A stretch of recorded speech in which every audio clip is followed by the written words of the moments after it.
क्या आपने कभी सोचा है कि क्यों कुछ लोग दिन रात मेहनत करते हैं फिर भी उन्हें उनकी मेहनत का फल नहीं मिलता और कुछ लोग बिना खास कोशिश के सफलता के शिखर तक पहुंच जाते हैं? क्या इसका कारण भाग्य है या फिर कर्म का प्रभाव? इस कहानी में आप जानेंगे कि कैसे हमारी किस्मत से ज्यादा हमारे कर्म जीवन में बदलाव लाते हैं। इस कहानी का हर एक दृश्य आपको सोचने पर मजबूर कर देगा कि किस्मत की बजाय कर्म पर ध्यान केंद्रित करके आप अपने जीवन को कितना बदल सकते हैं। इससे पहले कि आप बौद्ध कहानी में खो जाए, कृपया चैनल को सब्सक्राइब करके बेल आइकन को प्रेस करके वीडियो को एक लाइक जरूर करें। तो चलिए कहानी में आगे बढ़ते हैं। एक छोटे से गांव में रहने वाले एक बुद्धिमान और विनम्र युवक अर्जुन से होती है।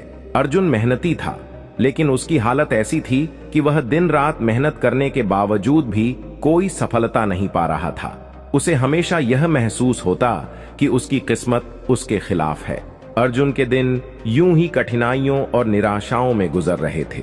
एक बार वह अपने कुछ दोस्तों के साथ बैठा था और उन्होंने बातचीत में कहा, तुम्हारी सारी मेहनत बेकार है अर्जुन। तुम्हारी किस्मत तुम्हारे साथ नहीं है, इसलिए तुम्हें जीवन में कभी सफलता नहीं मिलेगी। अर्जुन के दिल में इन बातों ने गहरा असर किया। उसने अपने भाग्य को कोसते हुए सोचा कि शायद यह सच है। अर्जुन की निराशा बढ़ने लगी। उसकी मेहनत और उसके हर प्रयास के बावजूद उसे अपने काम में सफलता नहीं मिल रही थी। एक रात वह उदास होकर अपने घर में बैठा था। तभी उसकी नजर गांव के मंदिर की ओर गई, जहां साधु महात्मा और विद्वान संत महामुनि गौतम का डेरा था। महामुनि गौतम एक अनुभवी और संतुलित जीवन जीने वाले तपस्वी थे, जो जीवन के गूढ़ रहस्यों को समझ चुके थे। वे गांव में कई लोगों के मार्गदर्शक और शिक्षक थे और उनकी शिक्षाओं से कई लोगों का जीवन बदल गया था। अर्जुन ने अपने मन में एक विचार उठाया, क्यों न महामुनि गौतम से मिलकर अपने जीवन की समस्याओं का समाधान पूछूं। शायद वे मेरी इस भाग्य की उलझन को समझा सकें। अगली सुबह अर्जुन ने अपनी निराशा और संदेहों के साथ महामुनि गौतम का रुख किया। वहां पहुंचकर उसने महामुनि के चरणों में प्रणाम किया और अपनी समस्या को विस्तार से उनके सामने रख दिया। अर्जुन ने कहा, महामुनि, मैं कितनी भी मेहनत कर लूं, लेकिन मेरी किस्मत मेरे खिलाफ खड़ी रहती है। मैं सफलता के काबिल हूं या नहीं, इसका निर्णय मेरा भाग्य करता है। क्या मैं अपने भाग्य से लड़ सकता हूं? क्या कोई ऐसा मार्ग है जो मुझे मेरे लक्ष्यों तक पहुंचा सके?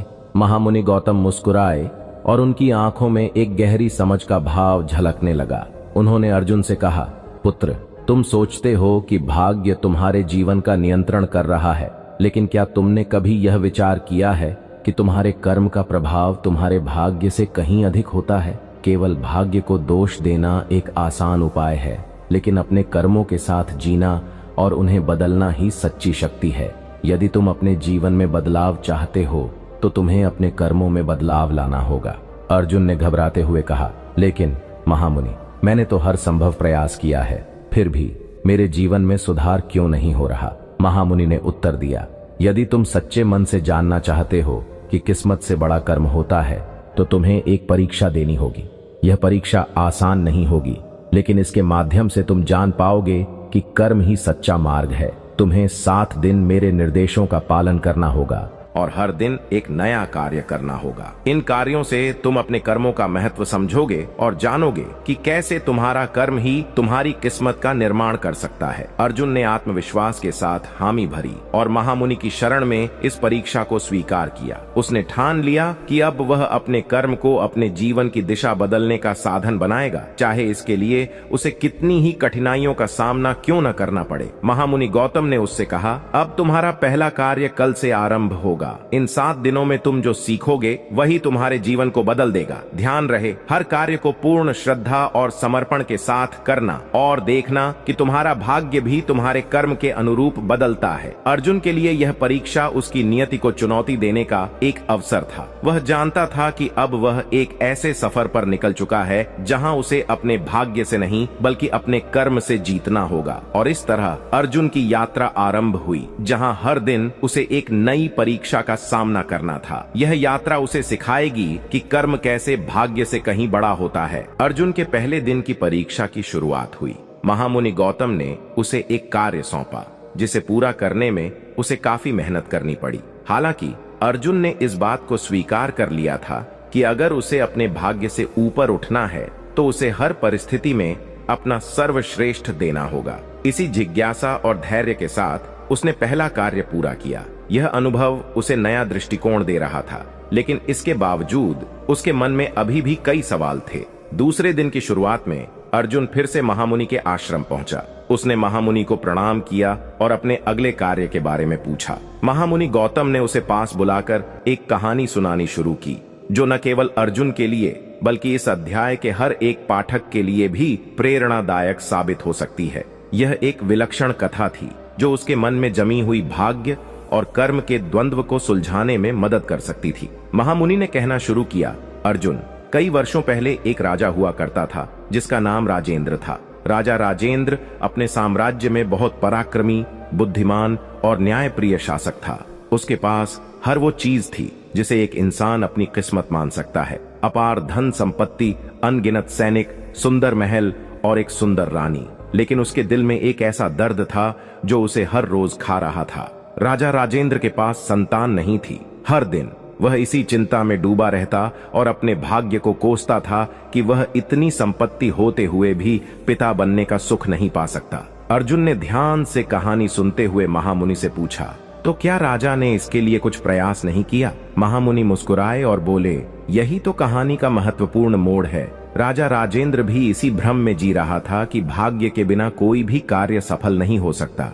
उसने बहुत से तीर्थों पर जाकर पूजा अर्चना की, दान पुण्य किए और अनेक तपस्वियों से आशीर्वाद भी लिया, लेकिन संतान का सुख फिर भी उसके नसीब में नहीं था। महामुनि ने आगे कहा, एक दिन एक बूढ़े साधु राजा के दरबार में आए। उन्होंने राजा से कहा, राजन, संतान सुख के लिए केवल पूजा पाठ और आशीर्वाद काफी नहीं है। आपको अपने जीवन में एक ऐसा कर्म करना होगा जो आपके भाग्य को बदल सके।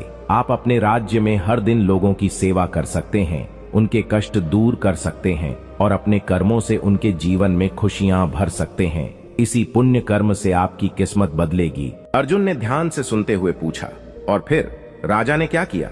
महामुनि ने जवाब दिया, राजा ने उस साधु की बात मानी और अपने राज्य में सेवाएं देना शुरू कर दी।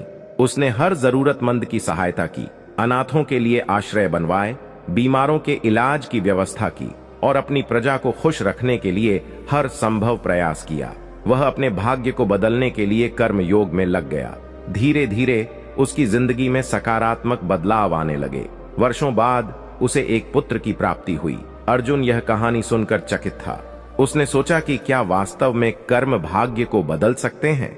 वह अब इस बात को थोड़ा समझने लगा था कि जीवन में जो सफलता मिलती है वह केवल किस्मत का खेल नहीं, बल्कि उस तक पहुंचने के लिए की गई मेहनत और कर्मों का परिणाम होता है।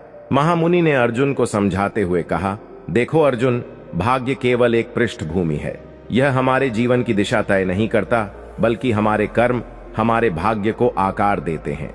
यदि तुम लगातार प्रयास करते रहो तो समय के साथ तुम्हारे कर्म ही तुम्हारे लिए नए अवसर और नई सफलताएं लेकर आएंगे।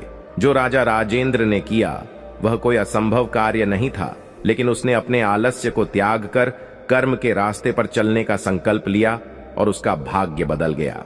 अर्जुन ने गंभीरता से सिर हिलाया और सोचा कि यह कथा उसके जीवन के लिए भी कितनी महत्वपूर्ण है। उसने अब ठान लिया कि चाहे कितनी भी कठिनाइयां आएं, वह अपने कर्म के पथ से विचलित नहीं होगा। उसे विश्वास हो चला था कि मेहनत का फल अवश्य मिलता है, भले ही समय कुछ ज्यादा ही लग जाए। अर्जुन की जिज्ञासा और अधिक बढ़ गई थी। उसने महामुनि से कहा, महामुनि, आपकी इस कथा ने मेरे मन में कर्म के प्रति एक नया विश्वास जगाया है। अब मैं पूरी निष्ठा के साथ अपने कार्य करूंगा, लेकिन क्या आप मुझे ये बताने का अनुग्रह करेंगे कि मेरे आगे के कार्य क्या होंगे? महामुनि ने अर्जुन के चेहरे पर चमकते आत्मविश्वास को देखा और मुस्कुराए। उन्होंने अर्जुन से कहा, अर्जुन, अगर तुम वाकई कर्म के महत्व को समझ चुके हो तो अब तुम्हारा अगला कार्य तुम्हें इस विश्वास को और मजबूत करने का मौका देगा। याद रखना, हर कार्य तुम्हें न केवल अपने भाग्य से लड़ने में सक्षम बनाएगा, बल्कि तुम्हें जीवन के गहरे रहस्यों का बोध भी कराएगा।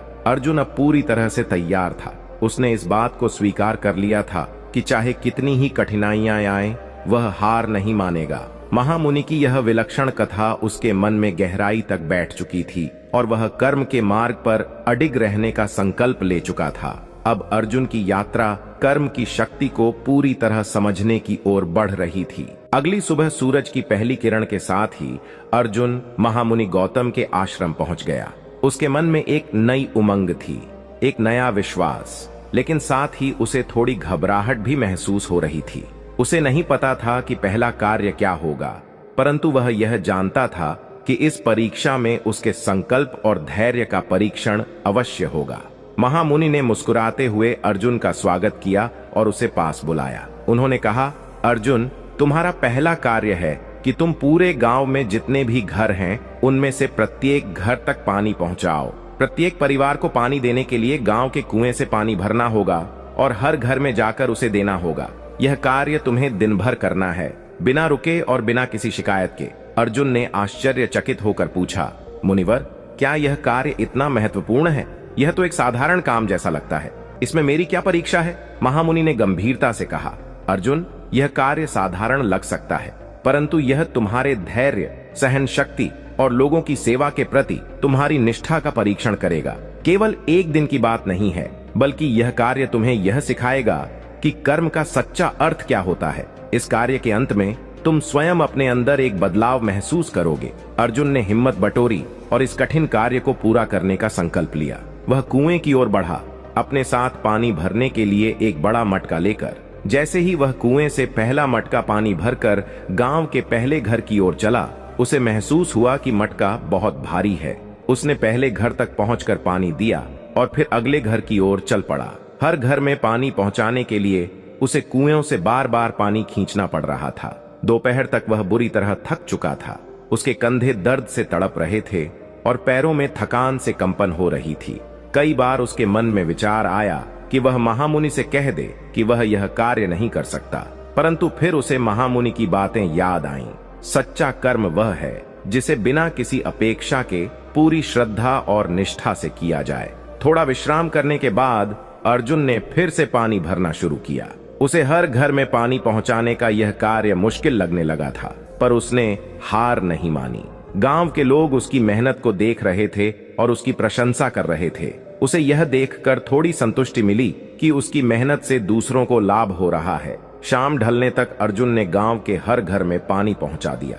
वह बुरी तरह थक चुका था, लेकिन उसके मन में एक अजीब सी शांति थी। ऐसा लग रहा था जैसे उसने कोई बड़ा काम कर लिया हो। अर्जुन ने सोचा, यह कार्य वास्तव में साधारण नहीं था। मैं हमेशा सोचता था कि कर्म का मतलब केवल अपनी इच्छाओं की पूर्ति के लिए मेहनत करना होता है, परंतु आज मुझे समझ आया कि कर्म का असली मतलब दूसरों की भलाई के लिए निःस्वार्थ भाव से काम करना भी होता है। यह कार्य मेरे धैर्य और शक्ति की परीक्षा थी और इससे मुझे जीवन का एक नया दृष्टिकोण मिला। रात को वह महामुनि गौतम के पास पहुंचा और उन्हें अपने अनुभव बताए। उसने कहा, महामुनि, आज मैंने सीखा कि हर काम, चाहे वह कितना भी छोटा क्यों न हो, उसे पूरे समर्पण और निष्ठा के साथ करना चाहिए। आज मैंने जो अनुभव किया उससे मुझे लगा कि कर्म का सच्चा अर्थ क्या है। महामुनि ने मुस्कुराते हुए अर्जुन को आशीर्वाद दिया और कहा, अर्जुन, तुम्हारी यात्रा की यह शुरुआत है। आज तुमने अपने भीतर के धैर्य को पहचाना है और सेवा का महत्व समझा है। यही तो कर्म का पहला गुण है, किसी भी कार्य को बिना किसी स्वार्थ या अपेक्षा के पूरी निष्ठा से करना।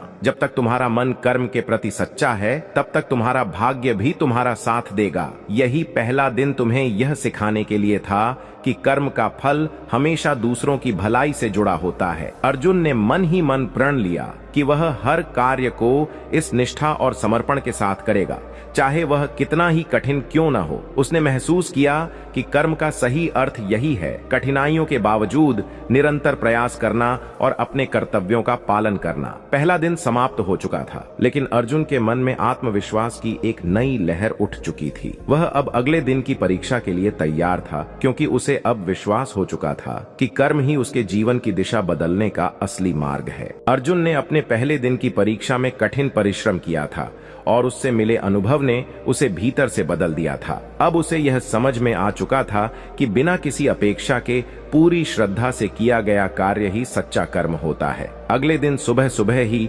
अर्जुन एक बार फिर महामुनि गौतम के आश्रम पहुंचा। उसका मन आज के नए कार्य के बारे में जानने के लिए उत्सुक था। महामुनि गौतम ने अर्जुन को देखते ही मुस्कुराते हुए कहा, अर्जुन, क्या तुम्हारा मनोबल पहले दिन की तरह आज भी ऊंचा है? अर्जुन ने उत्साह के साथ जवाब दिया, हाँ महामुनि, पहले दिन के कार्य ने मुझे यह सिखाया कि कर्म का असली अर्थ क्या होता है। आज का कार्य चाहे कितना भी कठिन क्यों न हो, मैं उसे पूरी निष्ठा से करूंगा। महामुनि ने अर्जुन की ओर देखते हुए कहा, अर्जुन, तुम्हारा दूसरा कार्य थोड़ा अलग है। इस कार्य में तुम्हारे धैर्य, सहन शक्ति और संयम की परीक्षा होगी। आज तुम्हें पूरा दिन नदी किनारे बैठना है और वहां मछलियों को चारा डालना है। लेकिन ध्यान रहे, इस दौरान तुम्हें चुपचाप बैठना होगा, बिना किसी से बात किए। यह कार्य आसान लगता है, लेकिन यह तुम्हारे मन की एकाग्रता और शांति को परखने के लिए है। अर्जुन ने आश्चर्य से पूछा, महामुनि, मछलियों को चारा डालने में कैसी परीक्षा है? यह तो साधारण कार्य लगता है। महामुनि मुस्कुराए और बोले,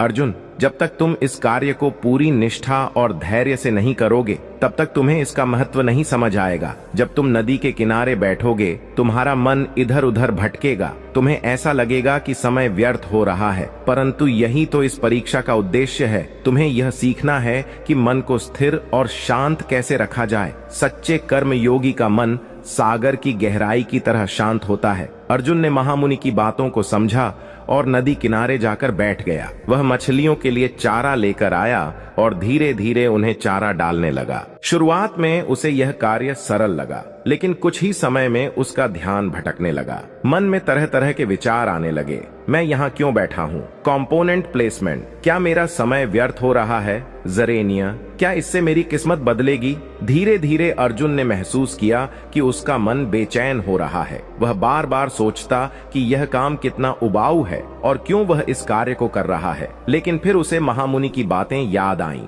कर्म का सच्चा अर्थ शांति और एकाग्रता में है। अर्जुन ने गहरी सांस ली और अपने मन को स्थिर करने का प्रयास किया। उसने मछलियों को चारा डालते हुए अपने मन को एकाग्र किया और विचारों को आने जाने दिया, बिना उनसे प्रभावित हुए। थोड़ी ही देर में उसे महसूस हुआ कि जब उसने अपने मन को शांत कर लिया तो उसे एक अजीब सी शांति का अनुभव हुआ। नदी की लहरों की हल्की आवाज, मछलियों का पानी में क्रीड़ा करना और चारों ओर की शांति, सब कुछ उसके मन में एक नई ऊर्जा भरने लगे। दिन भर उसने धैर्यपूर्वक वहां बैठकर चुपचाप मछलियों को चारा डाला। धीरे धीरे उसके मन में संतोष का भाव उत्पन्न होने लगा। उसे समझ आने लगा कि सच्चा सुख और शांति बाहरी वस्तुओं या कार्यों में नहीं, बल्कि अपने मन को स्थिर और शांत रखने में है। जब दिन समाप्त हुआ तो अर्जुन ने महसूस किया कि उसने अपने भीतर एक नई शक्ति का अनुभव किया है। वह शक्ति जो उसे भविष्य में किसी भी परिस्थिति में शांत और स्थिर बनाए रख सकती है। रात को वह फिर महामुनि के पास पहुंचा और अपने अनुभव साझा किया। उसने कहा, महामुनि, आज के कार्य से मुझे यह समझ आया कि मन की शांति ही असली संपत्ति है। बिना मन की शांति के बाहरी दुनिया के सुख केवल क्षणिक होते हैं। आज मैंने अपने मन की स्थिरता को महसूस किया और इस स्थिरता ने मुझे सच्चा सुख दिया। महामुनि ने अर्जुन को आशीर्वाद देते हुए कहा, अर्जुन, यही सच्चे कर्म का दूसरा पहलू है, एकाग्रता और आत्मनियंत्रण। जब तक मन शांत और संयमित नहीं होगा, तब तक जीवन में सुख और संतोष की प्राप्ति असंभव है। जिस व्यक्ति का मन स्थिर होता है, वह संसार के किसी भी प्रलोभन या कष्ट में विचलित नहीं होता। अर्जुन ने अपनी इस नई सीख को आत्मसात किया और प्रण लिया कि वह जीवन में किसी भी परिस्थिति में अपने मन को शांत और स्थिर रखेगा। उसने अब यह समझ लिया था कि सच्चा कर्म केवल बाहरी परिश्रम नहीं, बल्कि आंतरिक संतुलन और शांति बनाए रखना भी है। दूसरे दिन की यह परीक्षा अर्जुन को उसके जीवन की एक नई दिशा दिखा चुकी थी। अब वह अगले दिन की परीक्षा के लिए पूरी तरह से तैयार था, क्योंकि उसे पता था कि हर परीक्षा उसे अपने कर्मों के प्रति और अधिक जागरूक और सक्षम बनाएगी। अर्जुन के जीवन में यह तीसरा दिन था और उसके हृदय में उत्सुकता और धैर्य का मिश्रण था। अब तक वह समझ चुका था कि प्रत्येक कार्य से उसे जीवन का कोई न कोई महत्वपूर्ण पाठ मिल रहा है। उसने मन ही मन संकल्प किया कि चाहे कितनी भी कठिनाई क्यों न आए, वह हर कार्य को पूरी निष्ठा और धैर्य से करेगा। अगले दिन सुबह अर्जुन महामुनि गौतम के आश्रम पहुंचा। महामुनि ने उसे देखा और मुस्कुराते हुए कहा, अर्जुन, आज तुम्हारे धैर्य और आत्मनियंत्रण की सबसे कठिन परीक्षा है। तुम्हें एक विशेष कार्य सौंपने जा रहा हूं, जो तुम्हें भीतर से मजबूत बनाएगा और तुम्हारी सहन शक्ति को परखेगा। अर्जुन ने मन ही मन साहस बटोरते हुए कहा, महामुनि, कृपया मुझे आज का कार्य बताइए। मैं हर परिस्थिति में अपने धैर्य को बनाए रखने का प्रयास करूंगा। महामुनि ने अर्जुन को एक मटके में पानी भरकर दिया और कहा, अर्जुन, तुम्हें यह मटका अपने सिर पर रखकर गांव के दूसरी ओर स्थित पहाड़ी के ऊपर तक लेकर जाना है। ध्यान रहे, इस पूरे रास्ते में तुम एक भी बूंद पानी नहीं गिरा सकते। यह कार्य सुनने में जितना आसान लगता है वास्तव में उतना ही कठिन है, क्योंकि रास्ता ऊबड़ खाबड़ और मुश्किल है। तुम्हारा मन कई बार विचलित होगा, लेकिन तुम्हें अपने धैर्य को बनाए रखना होगा। अर्जुन ने सिर झुकाकर महामुनि के आदेश का पालन किया। उसने मटके को अपने सिर पर रखा और धीरे धीरे चलना शुरू किया। शुरुआती कुछ कदम तो सरल लगे, लेकिन जैसे जैसे वह आगे बढ़ता गया रास्ता कठिन और ऊबड़ खाबड़ होता गया। उसके कदम डगमगाने लगे और मटका भारी महसूस होने लगा। सिर पर मटका स्थिर रखना अब चुनौतीपूर्ण हो गया था, पर अर्जुन ने अपने मन को शांत रखा। रास्ते में उसे कई बाधाएं आईं, कभी पत्थरों पर फिसलन, कभी कांटेदार झाड़ियों का सामना और कभी ढलान पर संतुलन खोने का डर। लेकिन अर्जुन ने हार नहीं मानी। उसने अपने भीतर एक दृढ़ता महसूस की जो उसे प्रेरित कर रही थी कि वह इस कार्य को सफलतापूर्वक पूरा कर सकता है। जैसे जैसे समय बीतता गया अर्जुन की थकान बढ़ने लगी। उसके कंधों में दर्द हो रहा था और मटका सिर पर टिकाए रखना मुश्किल हो गया था। एक पल को उसके मन में विचार आया कि वह इस कार्य को छोड़ दे और मटके को नीचे रख दे, लेकिन फिर उसने स्वयं को यह याद दिलाया कि यह परीक्षा उसके धैर्य और सहन शक्ति की है। अगर वह अभी हार मान लेता है तो उसका सारा परिश्रम व्यर्थ चला जाएगा। उसने गहरी सांस ली और अपने मन को धैर्य के साथ पुनः संतुलित किया। थोड़ी और दूर चलने के बाद वह पहाड़ी के शिखर पर पहुंच गया। उसने मटके को सुरक्षित रूप से नीचे रखा और देखा कि एक भी बूंद पानी गिरा नहीं था। उसकी आंखों में संतोष और गर्व का भाव था। उसे अपनी सहन शक्ति और धैर्य पर गर्व महसूस हो रहा था। अर्जुन पहाड़ी से नीचे आकर महामुनि के पास पहुंचा। उसने मटके को महामुनि को सौंपा और उन्हें प्रणाम किया। महामुनि ने अर्जुन की परीक्षा के परिणाम को देखकर संतुष्टि व्यक्त की और कहा, अर्जुन, आज तुमने कठिनाइयों के बीच धैर्य बनाए रखने की महत्ता को समझा है। यही जीवन का सच्चा धर्म है। विपरीत परिस्थितियों में भी धैर्य नहीं खोना। जीवन में कई बार रास्ते कठिन और चुनौतीपूर्ण होंगे, लेकिन जो व्यक्ति हर कठिनाई में अपने धैर्य को बनाए रखता है वही सच्चा कर्मयोगी कहलाता है। अर्जुन ने विनम्रता से कहा, महामुनि, आज के कार्य ने मुझे यह सिखाया कि कठिनाई में भी धैर्य रखना और आत्मनियंत्रण बनाए रखना कितना आवश्यक है। यदि मनुष्य अपने धैर्य को कायम रखता है तो वह हर चुनौती का सामना कर सकता है। अब मुझे यह विश्वास हो गया है कि कठिनाई में भी जो अपने मन को संतुलित रखता है वही सच्चा विजेता होता है। महामुनि ने अर्जुन के इस विचार से प्रसन्न होकर उसे आशीर्वाद दिया और कहा, अर्जुन, तुम्हारी यह यात्रा केवल कठिन कार्यों को पूरा करने की नहीं, बल्कि अपने भीतर के सच्चे सामर्थ्य और धैर्य को पहचानने की है। जब व्यक्ति अपने भीतर इस शक्ति को पहचान लेता है तो वह संसार की किसी भी चुनौती का सामना कर सकता है। अर्जुन के हृदय में एक नई चेतना जागृत हो चुकी थी। उसने महसूस किया कि सच्ची सफलता वही है जो धैर्य और संयम से अर्जित की जाती है। वह अब अगले दिन की परीक्षा के लिए और भी दृढ़ संकल्प के साथ तैयार था, क्योंकि उसे पता था कि हर परीक्षा उसे और अधिक सक्षम बना रही है। अर्जुन के प्रशिक्षण का चौथा दिन था। अब तक उसके भीतर बहुत परिवर्तन आ चुका था। उसकी सहन शक्ति, धैर्य और आत्मनियंत्रण बढ़ चुके थे। वह जीवन के कठिन और गूढ़ पहलुओं को समझने लगा था। लेकिन आज की परीक्षा पहले से अलग थी, क्योंकि इसमें न केवल उसकी सहन शक्ति का परीक्षण होने वाला था, बल्कि उसकी नैतिकता और न्याय की समझ भी परखी जानी थी। सुबह अर्जुन ने आश्रम पहुंचते ही महामुनि गौतम से आज के कार्य के बारे में पूछा। महामुनि ने उसे मुस्कुराते हुए देखा और कहा, अर्जुन, आज तुम्हें उस कठिन स्थिति का सामना करना है जब जीवन में अन्याय होता है। जब किसी के साथ अन्याय होता है तो उसे किस प्रकार से निपटना चाहिए, यह सच्चे कर्मयोगी के लिए एक बड़ी चुनौती होती है। तुम्हें यह कार्य भी उसी संयम, धैर्य और सहनशीलता के साथ करना है जैसा तुमने पिछले दिनों किया है। अर्जुन ने नम्रता से कहा, महामुनि, मैं जानता हूं कि अन्याय का सामना करना कठिन है, लेकिन मैं इस परीक्षा के लिए तैयार हूं। कृपया बताइए, मुझे क्या करना होगा। महामुनि ने उसे गांव के एक किसान की ओर इशारा किया जो काफी परेशान और निराश दिखाई दे रहा था। मुनि ने अर्जुन से कहा, वह किसान अपने पड़ोसी से बहुत दुखी है। उसके पड़ोसी ने उसकी जमीन पर कब्जा कर लिया है और उसे वापस देने से मना कर दिया है। किसान दिन रात न्याय के लिए प्रार्थना कर रहा है, पर उसे कोई रास्ता नहीं मिल रहा है। तुम्हारा कार्य है कि तुम किसान की मदद करोगे और उसे यह सिखाओगे कि अपने अधिकार के लिए आवाज कैसे उठानी है, बिना क्रोध या हिंसा के। अर्जुन ने महामुनि की बातों को समझा और किसान के पास पहुंचा। किसान अपने खेत के पास उदास बैठा था। अर्जुन ने उससे बात करने की कोशिश की और उसकी पूरी कहानी सुनी। किसान ने रोते हुए कहा, मेरा पड़ोसी धनी है और उसके पास शक्ति भी है।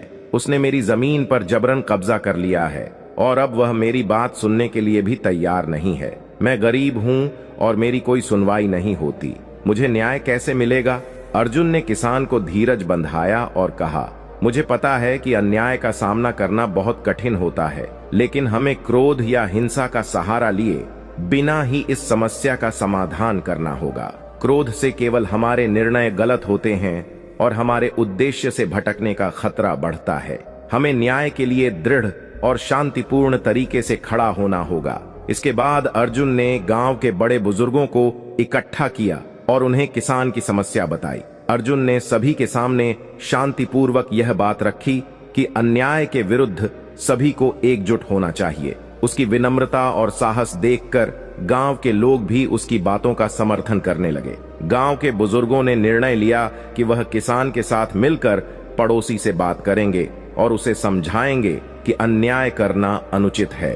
अर्जुन और गांव के बुजुर्ग किसान के पड़ोसी के पास पहुंचे। अर्जुन ने विनम्रता से उससे बात की और कहा, जो जमीन इस किसान की है उसे आपसे छीनना अन्यायपूर्ण है। यदि आपके साथ भी ऐसा होता तो क्या आप इसे सहन कर पाते? न्याय और सच्चाई के मार्ग पर चलना ही हमारा असली धर्म है। अर्जुन की बातें सुनकर और गांव के लोगों का समर्थन देखकर पड़ोसी को अपनी गलती का एहसास हुआ। उसने तुरंत किसान की जमीन उसे वापस कर दी और सभी से माफी मांगी। किसान की आंखों में खुशी के आंसू थे और उसने अर्जुन का धन्यवाद किया। जब अर्जुन वापस आश्रम पहुंचा तो महामुनि गौतम ने उसे आशीर्वाद दिया और कहा, अर्जुन, तुमने आज यह सिखाया कि अन्याय का सामना धैर्य और संयम से कैसे करना चाहिए। अन्याय के सामने क्रोध में आना आसान है, लेकिन सच्चा साहस और सच्चा योगी वही होता है जो शांति और विवेक के साथ अन्याय का सामना करता है और न्याय के मार्ग पर अडिग रहता है। अर्जुन ने महामुनि के चरणों में प्रणाम करते हुए कहा, महामुनि, आज मुझे समझ में आया कि न्याय के लिए लड़ना तो आवश्यक है, परंतु यह लड़ाई सच्चे धैर्य, साहस और शांति के साथ होनी चाहिए। अन्याय का सामना करना और दूसरों की मदद करना सच्चे कर्म का ही हिस्सा है। महामुनि ने मुस्कुराते हुए कहा, अर्जुन, यह जीवन का सबसे बड़ा पाठ है। कभी भी अन्याय को सहना नहीं चाहिए, परंतु इसका प्रतिकार क्रोध या हिंसा से नहीं, बल्कि प्रेम, संयम और विवेक से करना चाहिए। जो व्यक्ति इस मार्ग पर चलता है वह सच्चा कर्म योगी होता है। अर्जुन के हृदय में अब सच्ची प्रेरणा का भाव जागृत हो चुका था। उसने निश्चय किया कि वह हमेशा न्याय के पक्ष में खड़ा रहेगा, लेकिन कभी भी क्रोध को अपने निर्णयों पर हावी नहीं होने देगा। अर्जुन के जीवन में पिछले कुछ दिनों ने एक नई दिशा दी थी। उसने कर्म, धैर्य, संयम और न्याय के गहरे सबक सीख लिए थे, लेकिन उसे अब भी यह नहीं पता था कि महामुनि गौतम उसे इन सभी परीक्षाओं से क्यों गुजरवा रहे हैं। अर्जुन के मन में यह सवाल कई बार आया, लेकिन उसने कभी महामुनि से सीधे यह पूछने का साहस नहीं किया। उसे पूरा विश्वास था कि एक दिन इस सब का कारण उसे अवश्य समझ आएगा। आज अर्जुन के प्रशिक्षण का अंतिम दिन था और वह जानता था कि महामुनि गौतम के पास जाकर आज का कार्य जानने का समय आ गया है। जब वह महामुनि के आश्रम पहुंचा तो देखा कि आज का वातावरण पिछले दिनों से अलग था। आश्रम में एक गहरी शांति और एक विशेष आभा थी। महामुनि ने अर्जुन को देखकर मुस्कुराते हुए कहा, अर्जुन, तुम्हारा आज का कार्य बाकी दिनों से अलग है। आज तुम्हारे सामने कोई परीक्षा नहीं है, आज केवल एक रहस्य का उद्घाटन होगा। अर्जुन ने ध्यानपूर्वक महामुनि की बात सुनी और थोड़ा आश्चर्यचकित होकर कहा, महामुनि, मैं इस रहस्य को जानने के लिए तत्पर हूँ। पिछले कुछ दिनों में आपने मुझे अनेक परीक्षाओं से गुजारा है और हर परीक्षा से मैंने कुछ न कुछ सीखा है, लेकिन मेरे मन में यह प्रश्न है कि इन सब का उद्देश्य क्या है। महामुनि ने अर्जुन को पास बुलाया और एक पेड़ के नीचे बैठने का इशारा किया। अर्जुन उनके पास बैठ गया और महामुनि ने अपनी कहानी शुरू की। अर्जुन, कई वर्षों पहले एक राजकुमार हुआ करता था जिसका नाम ईशान था। वह साहसी और कुशल योद्धा था, लेकिन उसमें धैर्य और संयम की कमी थी। उसे शक्ति और संपत्ति से अत्यधिक मोह था और वह अपने कर्मों के प्रति जागरूक नहीं था। एक दिन उसने अपने अहंकार में आकर एक बड़े युद्ध में हिस्सा लिया, जहां उसने अनगिनत निर्दोष लोगों की जान ले ली। महामुनि ने एक गहरी सांस ली और कहा, लेकिन जैसे ही युद्ध समाप्त हुआ, राजकुमार ईशान को अपनी गलतियों का एहसास हुआ। उसे यह समझ में आया कि उसके कर्मों का फल बहुत ही भयंकर होगा। उसने अपने के कर्मों से मुक्ति पाने के लिए तपस्या का मार्ग चुना। वह एक मुनि के पास गया और उनसे क्षमा मांगी। उस मुनि ने उसे एक रास्ता दिखाया। उसे यह बताया गया कि उसे अगले जन्म में उन सभी गुणों को सीखना होगा जिनकी कमी ने उसके जीवन को विनाशकारी बना दिया था। अर्जुन ध्यान से सुन रहा था। उसे इस कहानी में एक गहरा संबंध महसूस हो रहा था, लेकिन वह अब भी सच्चाई से अनजान था। महामुनि ने अर्जुन की ओर देखा और बोले, अर्जुन, तुम वही राजकुमार ईशान हो। तुम्हारे कर्मों के परिणाम स्वरूप तुम्हें इस जन्म में धैर्य, संयम, न्याय और सच्चे कर्म का पाठ सीखना पड़ा। इस जन्म में तुम्हारी आत्मा का उद्देश्य यही था कि तुम अपने भीतर उन गुणों को विकसित करो जो तुम्हारे पिछले जीवन में तुम्हें सीखने थे। यही कारण था कि मैंने तुम्हें ये परीक्षाएं दी ताकि तुम इन गुणों को आत्मसात कर सको। यह सुनकर अर्जुन स्तब्ध रह गया। उसके मन में विभिन्न भावनाएं उमड़ने लगीं, आश्चर्य, दुख और राहत का मिश्रण। वह समझ गया कि पिछले कुछ दिनों के सभी कार्य और परीक्षाएं केवल एक साधन थीं ताकि वह अपने पूर्व जन्म के दोषों को सुधार सके। महामुनि ने उसके कंधे पर हाथ रखते हुए कहा, अर्जुन, जीवन में हम सब अपने कर्मों के परिणामों से बंधे हैं, लेकिन हमारे पास हमेशा यह अवसर होता है कि हम अपने कर्मों से सीखें और उन्हें सुधारें। यही कर्म और भाग्य का असली मर्म है। भाग्य हमें हमारी परिस्थितियों में बांधता है, लेकिन कर्म हमें उस बंधन से मुक्ति पाने का अवसर देता है। तुमने इन दिनों में जो भी सीखा है वही तुम्हारी आत्मा की उन्नति के लिए था। अब यह तुम पर निर्भर करता है कि तुम आगे के जीवन में इन गुणों का पालन कैसे करते हो। अर्जुन ने महामुनि के चरणों में झुककर प्रणाम किया और कहा, महामुनि, मुझे आज मेरी आत्मा का असली उद्देश्य समझ में आया। मैं आज से यह प्रतिज्ञा करता हूँ कि मैं अपने हर कर्म में सच्चाई, धैर्य और न्याय का पालन करूंगा। मैं अब समझ चुका हूँ कि सच्चा सुख और शांति केवल उन गुणों में ही मिलती है जिन्हें आत्मा ने अपने भीतर विकसित किया है। महामुनि ने उसे आशीर्वाद दिया और कहा, अर्जुन, तुमने सच्चे कर्म योग का मार्ग चुन लिया है। इस मार्ग पर चलने से तुम्हें सच्ची मुक्ति और आंतरिक शांति प्राप्त होगी। और याद रखो, कर्म हमेशा भाग्य से बड़ा होता है, क्योंकि हमारा हर कर्म हमारे अगले जन्म और जीवन की दिशा तय करता है। इस प्रकार अर्जुन ने अपने जीवन का उद्देश्य समझा और एक नई दिशा में चल पड़ा। उसने अपने जीवन के शेष दिन सच्चाई, निष्ठा और कर्म योग के मार्ग पर चलते हुए बिताए। उसके जीवन की इस यात्रा ने उसे केवल एक महान योद्धा ही नहीं, बल्कि एक महान आत्मा बना दिया। दोस्तों, इस कहानी का संदेश यह है कि हमारे कर्म ही हमारे भाग्य का निर्माण करते हैं।